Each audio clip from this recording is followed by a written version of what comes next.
Welcome back, everybody. In today's video, I'm going to be reworking some of the lighting on my Gen 3 Montero. Now, the reason I want to do this is because I built this car about 5 years ago, and when I put all the lights on and that kind of thing, I had an idea of where I wanted to go. However, I kind of cheaped out on some things. I didn't do it exactly like I wanted. And so over the years, there's been a lot of upgrades I've wanted to do, but I've been waiting for the right time and the right products to make it happen. So the big thing I'm going to be doing up here in the front, and the first thing I'm going to be doing is replacing these Harbor Freight lights. Now, there's a million different lights on the market. This is a Blazer light bar, and I actually really like that one. That one's done pretty well for me. But these Harbor Freight lights, these were kind of a like mid-range option. I'll just get them and see how it goes thing. You can see there's a yellow film on here, and it looked okay when I first put it on, but now it's not really any good. It's totally faded by the sun and the weather. And the reason I got these is there's just so many different options for lights, and I didn't know what to do, so I just thought I'll just go to my local Harbor Freight. I'll pick these up, slap them on, and see what they're like. And they've done okay, but I'm disappointed. I think when I have these on, when I'm driving around, you can sometimes barely tell that the lights are on. And so in a situation where I actually needed to cut through the fog, they just don't cut it. And so I'm really excited on replacing those. And so let me show you what I've got to replace that. And then we'll jump into the rest of the wiring, and I'll show you guys some of the other cool things I've got that's gonna make this a lot more user-friendly. So here's what I'm gonna be replacing those Harbor Freight lights with. These are from Auxbeam, and these look awesome. So I picked these up because I knew I wanted something amber that was gonna cut the light, and you can really see right there how different it looks. This is that cheap yellow film that's on there that's all faded, and this is an actual amber lens. And if you've actually run these in the fog, you know that a white light like this actually makes it way worse. You need something that's gonna cut the light down and make it so it pierces through the fog. So I'm gonna be installing this, and I just love the way it looks. These look really cheap. You can clearly see the reflectors, and it looks really old. This one looks a lot more new, a lot more modern. They look like they're a very expensive light, but they're actually fairly affordable. So I'm gonna be throwing those on. I've got these brackets that are made up right here, these tabs. So I'm just gonna drop this guy down and chuck it. The nice thing is, these Auxbeams, they come with a wiring harness and everything, but they use the same one as the Harbor Freight. And so, I think the Harbor Freight one is probably a little cheaper, but it's gonna do the job for me. So this is what comes with Auxbeam, but the plugs are the same. So I'll be able to take that plug and just attach the bracket here, drag and drop, and get those on this bumper. So let's get into it.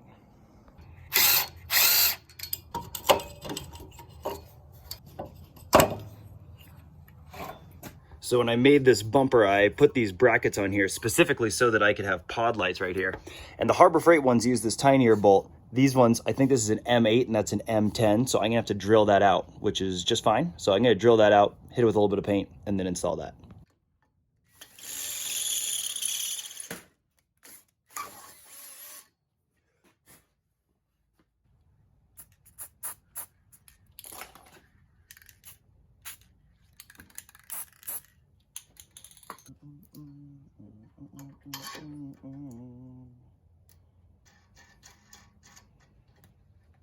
All right, well, that was super easy. About 15 minutes later, and I got that light in there. It's looking way better, especially compared to this side. Way more modern. Looks like it's gonna actually do a good job. So now let's get to swapping over the hardware on that one.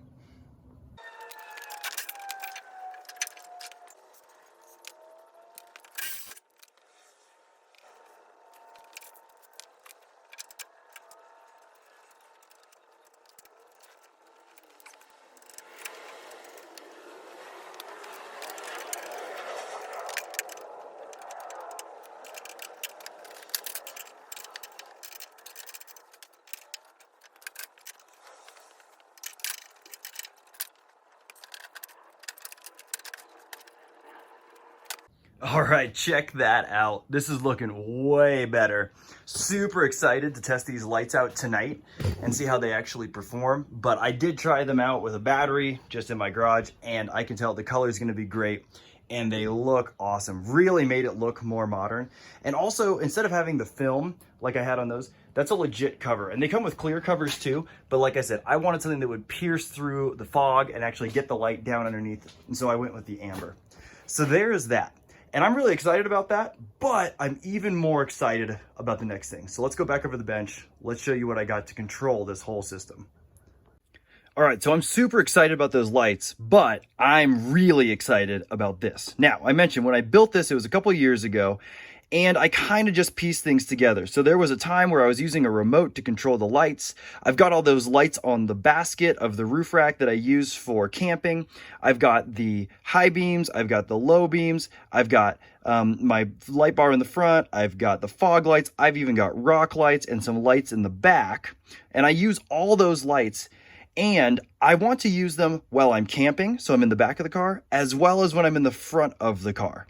So there's times where while I'm camping, I want to be able to turn on my fog lights or my rock lights so I can see what's underneath the car, and I don't want to run around to the front and turn them on. At the same time, there's times where I'm driving and I need to turn on lights that I'd normally use for the cargo area. So maybe my wife is in the back trying to get something for me while we're driving. I can turn on those cargo lights, but I want to be able to do that from the front. Or I want to turn on the roof basket lights so that I can see things in the ditches around me while I'm looking for a camping spot. And so back in the day, I had a remote that I carried around, and it kind of had a signal that would go back and forth. I could carry it, and as long as I had the remote, I could use it. But that was a huge pain, and I eventually ended up dropping it in the fire. It burned, and I wasn't able to use it anymore. So now I've got a switch panel in the back, and that's great when I'm camping. However, it totally eliminates my ability to operate any of the roof basket lights while I'm actually driving. The other thing is my fog lights are wired into the factory switch, which is okay, except that when I want to run my high beams, I can't run my high beams and my fog lights at the same time. And for off-roading things, that's really nice to do. The other thing is the light bar that I have in the front is attached to my high beams. And so it's on the same switch, it's on the same trigger. And so when I hit my high beams, my light bar comes on. Now, I would really love to separate those, but it was easy just to kind of plumb it in to wire it. And so that's where this comes in. This is a sweet unit from Auxbeam. And I can't believe that someone made something like this. It's like they made it perfect for me. And so I'm really, really excited about this. Let me show you guys what it is. So a lot of you guys are getting really familiar with this. This is something that has kind of swept the industry, is basically a switch panel. So this runs to a connector, which runs to basically a brain, which holds all your fuses, and sometimes they hold relays, so that this tells this what to do. And so instead of running a bunch of wires, like tons and tons of wires into your cab, you just run this guy. This runs out, and then it communicates with this brain, and that sends power places. So what this allows me to do is, one, clean up the wiring, but two, you can see it has 8 spots. So I've got my light bar, my fog lights, my rock lights, the front basket lights, the side ones, the reverse lights, and both of my interior lights, both the interior and the cargo. But this does more than just control one. Instead, I can put this in the front, and they give you another one for the rear. And these connect to the same brain. So I can have this one in the front and control all of these while I'm driving. And then I can pull over the side of the road, set up camp, and I can set up this one to do the exact same thing from the back of the car. Like I said, I can't believe that this exists. It's like they made it just for me. So I'm really excited about this. This is going to be a little more complicated of an install. I'm going to go through it, show you guys what I'm doing. Obviously, with a custom electrical setup like this, it's all going to be different. But let me show you the components. So you got these 2 switch panels. You've got the brain, and this one's got the 8 inputs, and it's got 230, 220, 210, and 25. This is perfect. When you're running LEDs, I'll be able to run my light bar and my fog lights off of this, my reverse lights and some basket lights, and then these will handle the lighter loads no problem. It's got a positive and a negative, and it comes with this big beefy battery cable. So this will be super nice because it is actually up to the task of moving the power. You've got these 2 connectors so you can put those switch panels anywhere you want. That's good. And then if you've watched my video, you'll already have seen me ranting and raving about this in all of my electrical videos. This is a circuit breaker.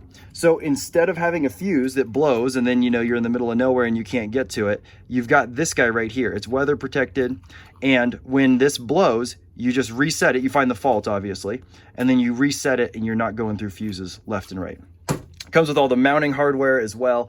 This is a sweet bit of kit. So I'm super excited about this. to get this on the car and to actually clean this thing up. Like I said, it's been years of messing with this, trying to find a system that'll work for me, going through all sorts of cheaper options that just didn't cut it. And then these guys come out with this. I am just so stoked. So let's get in the car and I'll show you how I'm going to install this. All right, so I've pulled the car around and we're gonna get to working on the back end here, which is where I've got all my wiring. Now, I mentioned previously that I just threw this thing together, and I did think through this, but this is kind of what I'm dealing with as far as the switch panel in the back. I've got my lights that are underneath. Notice, not very accurate labels, but I've got my lights underneath my sleeping platform, my roof basket lights, and then I have an on-off switch for my fridge, which is pretty redundant, but I had a slot.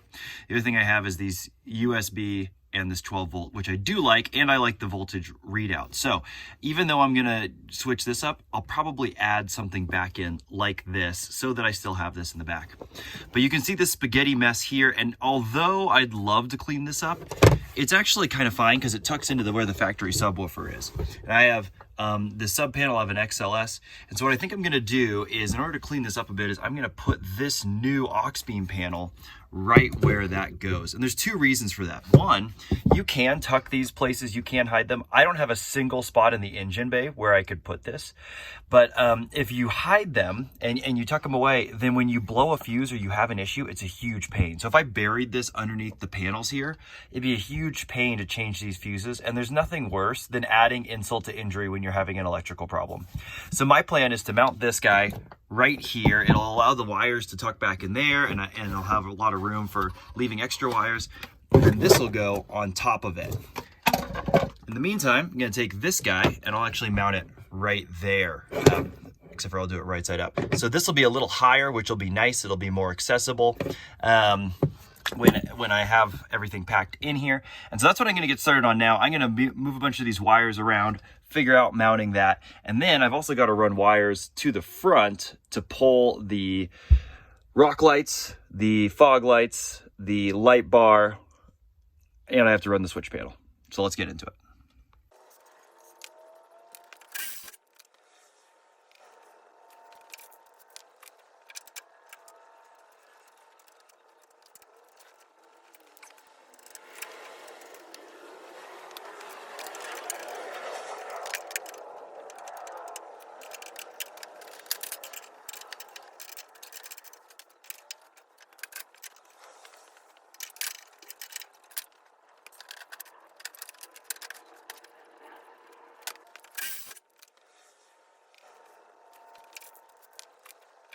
All right, so after a little bit of wiring, a little bit of messing around, I've got it wired up and it looks great back here. Like, this really fits well.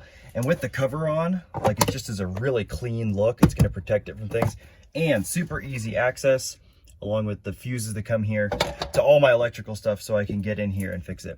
So one thing I'm gonna do for now, and I haven't quite figured out how much this is gonna drain, is I need to hook up this accessory wire. So what that does is it means when the car is on, it's gonna power up this unit, that way it's not running all the time. But this is attached to my second battery, and so it might be okay to run it all the time, because it's just gonna be a slow drain. This car gets driven almost every day, so we'll see how that goes, but I might have to install a little switch and figure out how that'll work out. However, just for now, I'm gonna go ahead and just touch it right here, and that'll kind of fire it up, and that'll give me an idea of how this is gonna work. So if you look up here, this is gonna be flush mounted. I need to get some double-sided tape to attach it. They come with brackets, but I like the flush mount of it, so I just taped it up for now. But if I hold this up against it, you can see it lights up. So I'm gonna get this secured a little better, and then we'll run around and make sure I did all my wiring correctly. Sweet, so I've got that all set up right now, and you can see everything's lit up, and it'll be hard to kind of tell because I got to press the button and then look at it. But there's my cargo lights. Those are on down here. Got this interior light. That's the red one right above my table. Front and side, but then these reverse lights in the rear, you can see they all light up. So this thing is totally working, and it's doing awesome. One thing that's interesting about this is you have an all on, all off button. Not that that makes a whole lot of sense for me, but if you hit this button, it turns all of them on that you just had on. And if you hit that, it turns all of them off. So I guess that would be helpful if I wanted to do something like run the light bar and the fog lights, and then I hit all off. it turns them off, and then I turn them all on, and it turns them back on. So that is helpful because maybe there's a car that's coming towards me. I want it to kill all those, but then I'm driving again and I want to turn them all back on. Instead of hitting multiple buttons, I can just hit that. So that doesn't turn the unit on and off. It just turns on kind of the last preset memories. So that's super cool. All right, so I've got this. Honestly, that was the easy part. Now I've got to do the hard part, and that's getting the wires from the front of the vehicle to the back. It's a lot of wiring. I'll probably take you along for part of the journey, but it's just got to get done. Ain't nothing to it but to do it. So I'm going to get that wired up and see where I'm going to put this other switch panel. All right, well, this was a little tricky to film, but I took a bunch of wires from up here for the light bar and the fog lights, as well as the rock lights, and I ran them underneath and through the car, and I ended up pulling up these panels. And if you're doing this on a Gen 3, these panels are really easy to run wires underneath, so I figured I'd show you. So this one, these just pop out. This one has a little screw. This one just pops out with pressure. You can usually get underneath here. You can see I left one wire there. I haven't tucked that one underneath yet. Then you come around the back. Again, you just get a pry bar underneath here, pop this out, and then you can actually pull back on this and slide wires underneath to get back there. So it's a great way to run smaller wires through your interior if you've got a Gen 3. So I ran a total of 4 wires back through here to the switch panel. And now I've got it all buttoned up with double stick tape over the panel so you can see where it's at there, as well as I've got it up here, and it's looking sweet. So that's all taken care of. That looks really clean, but I also have this right up here.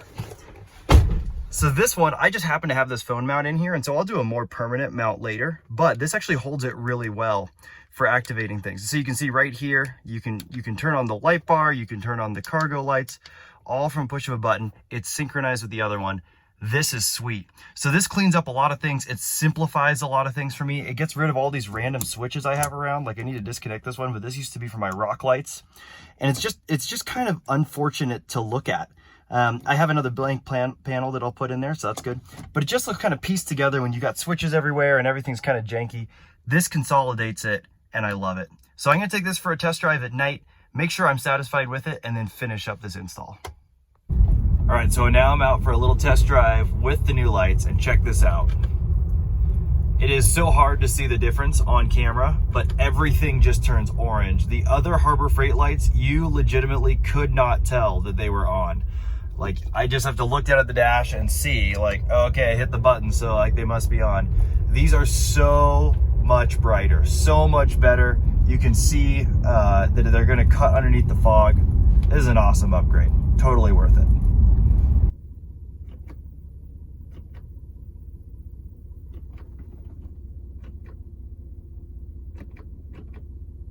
Okay, so I've got this all installed up here, just like I like it. I think I'm gonna leave it up here, but I'm gonna change out this mount. And this thing's working out super well. So one thing I wanted to show you guys is there's a couple different options. So you can turn on, you can see the different things. That's permanent on, permanent off. But then if you double tap this, it allows you to kind of set things up to be a little different. So blue is momentary, so if you just hit it, it'll flash once. And then green is flashing. So I can hit that, and then I can get those to turn on, and then they're flashing, and you can kind of see them flashing there. I'll show you a video of them at night flashing. But this is helpful for emergency situations, I suppose, but it's also just kind of fun. So there's just the thing, but it's really easy to change it back. So you just hit that, change all these to red, hit it again, and then they're back to just being normal. So I also like that it's really easy to change the color on these. You just hold down the middle button and one other button, and you can kind of move through a spectrum. So I've got it for purple. And another thing I really like is that it's self-dimming. So at night it's dim, and during the day it's bright, which I love. I just feel like these guys get it. Like they get it, and they put features in that are actually helpful. They're not gimmicky. The flashing might be a little gimmicky, but like I said, I can really see the use of it in an emergency situation. But it seems like these guys really understand what I as a user want, and they produce it. So super satisfied with this, really satisfied with the lights up front. Feeling really good about that. I'm gonna wait till night, show you guys how this works in camping, and then that'll be pretty much it. All right, so my wife and I found an awesome campsite for the night, and we are done hanging out. We're getting ready to pack it in, get into the back of the Montero, and go to bed. But we need some light, and so this is a perfect opportunity to showcase how this really works for camping. So it's gonna be hard to see, but down here I've installed a switch, and that switch turns on this panel even when the car is off. And then back here, I have access to all of these lights labeled exactly like they are, like for what they're set up for. So I can turn on the rears, front, the sides, and the rock lights. And then got plenty of light coming off the Montero to be able to see, to wrap up camp. We can see everything around us. If I wanted to see in front of us, I can come back here, turn on the light bar even. As you can see, tons of light, all remotely controlled from that. So then let's imagine we're done setting up and I just happen to be in the front of the vehicle. The nice thing about this is I can control everything from here as well. So love this for camping. It's working out super well. I think this is just one of the coolest products. So very satisfied with this. So there you go. There's my install of this new Auxbeam stuff. I'm super satisfied, not only with how it looks, but how it performs. Like I said, I can't believe that these guys make a product like this, like the switch panel. It seems like it's made exactly for me and my rig. So really, really satisfied with these fog lights, really satisfied with the switch panel. The next thing I'll be ordering up from them is going to be headlights to replace these HIDs that I have in here. They flicker and they're not that great anymore. And the LED technology seems like it's come a long way. And now that I know that these guys are a reliable, quality, mid-range brand, I feel comfortable putting my money there, because I've been going back and forth on, do I spend a lot of money on stuff? Is it actually going to be good? Am I going to spend a little bit of money and cheap out again? But it seems like Auxbeam has it figured out. So I'm going to be replacing those lights and maybe upgrading some of the other lights. But if I do that, I'll try to get a video of it. But thanks for coming along, guys, and I'll see you on the next one.